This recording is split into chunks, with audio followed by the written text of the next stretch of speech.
అందరికీ నమస్తే. భారత్ పాక్ మధ్య యుద్ధం ఖాయమన్న అంచనాకు ప్రపంచ దేశాలు వచ్చేసాయి. ఏ దేశం ఎటువైపో ఇప్పుడు మనం తెలుసుకుందాం. భారత్ పాక్ మధ్య యుద్ధం ఖాయమన్న అంచనాకు ప్రపంచ దేశాలు వచ్చేసాయి. భారత్ని ఢీకొట్టడం దాదాపు అసాధ్యం అన్న విషయాన్ని గ్రహించిన పాక్ ఎన్నో దేశాల మద్దతు కోసం వేడుకుంటోంది. ఆఖరికి బంగ్లాదేశ్ సాయాన్ని కూడా అభ్యర్థించింది. టర్కీ మాత్రం ఆయుధాలు లేవంటూనే పాకిస్తాన్కు భారీ సాయాన్ని పంపించింది అని మనకు ఒక సమాచారం వస్తుంది. పహల్గామ్ ఉగ్రదాడి తర్వాత భారత్ పాకిస్తాన్ మధ్య ఉద్రిక్తతలు తారాస్థాయికి చేరుకున్నాయి. పరిస్థితి చాలా సున్నితమైనదిగా మారింది. ఇప్పుడు యుద్ధం జరుగుతుందన్న టెన్షన్ వాతావరణం నెలకొంది. ఇంతలో చైనా ఒక సంచలనమైన నిర్ణయాన్ని తీసుకుంది. చైనా ప్రకటన పాకిస్తాన్ ఆశలపై నీళ్లు చల్లింది.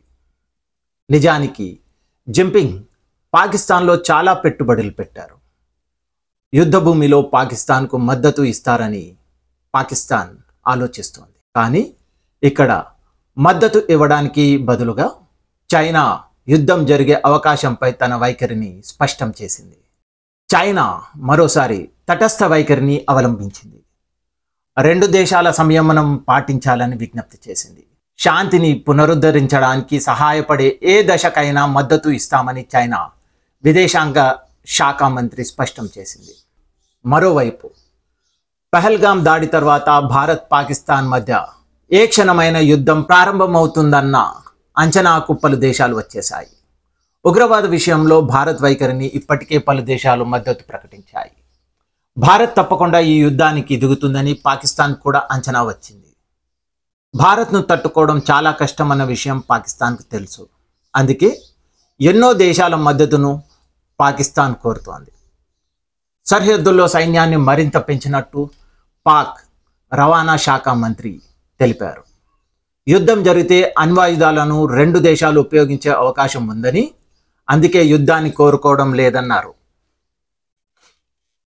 భారత్ దాడి చేస్తే మాత్రం తాము యుద్ధం చేస్తామని కూడా ప్రకటించారు. పాకిస్తాన్ ఆఖరికి బంగ్లాదేశ్ సాయాన్ని కూడా కోరింది. అయితే భారత్ ఏ క్షణమైనా దాడి చేస్తుందన్న భయంతో ఉన్న పాకిస్తాన్ ఇస్లామిక్ దేశాల నుండి రక్షించాలని వేడుకుంటోంది. చాలా దేశాలు పాకిస్తాన్కు సాయం చేసేందుకు నిరాకరిస్తున్నాయి. అయితే భారత్తో స్నేహం నటిస్తూనే టర్కీ హ్యాండ్ ఇచ్చిందని వార్తలు వస్తున్నాయి. టర్కీ అధ్యక్షుడు ఎర్డోగాన్ భారత వ్యతిరేక విధానాన్ని మరోసారి రుజువు చేసుకున్నారని తెలుస్తోంది. పాకిస్తాన్కు టర్కీ భారీగా ఆయుధ సామాగ్రిని పంపించిందని తెలుస్తోంది.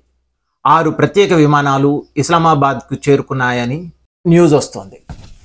అధునాతన డ్రోన్లను కూడా పాకిస్తాన్కు పంపించిందని టర్కీ తీరుపై భారత్ భగ్గుమంటోంది. బాయ్కాట్ టర్కీ అన్న నినాదం మారుమోగుతోంది. టర్కీ వస్తువులను బహిష్కరించాలని పలు సంస్థలు పిలుపును కూడా ఇచ్చాయి. పాకిస్తాన్కు చైనా నుండి కూడా డ్రోన్లతో పాటు ఇతర ఆయుధ సామాగ్రి అందిందని కూడా వార్తలు వస్తున్నాయి. సోషల్ మీడియాలో ఈ వార్తలు బాగా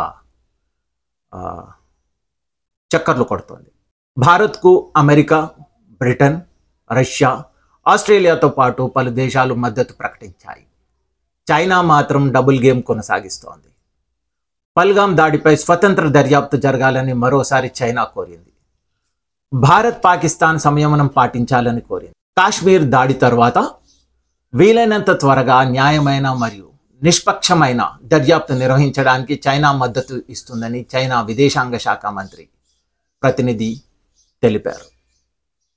భారత్ పాక్ రెండిటికి పొరుగు దేశంగా చైనా రెండు దేశాలు సంయమనం పాటిస్తాయని, చర్చలు సంప్రదింపుల ద్వారా తమ విభేదాలను పరిష్కరించుకుంటాయని ఆశిస్తున్నట్లు ఆయన చెప్పారు.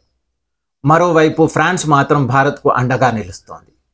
ఏకంగా 27 రాఫెల్ మరైన్ యుద్ధ విమానాల కోసం భారత్తో ఫ్రాన్స్ సంతకాలు కూడా చేసింది.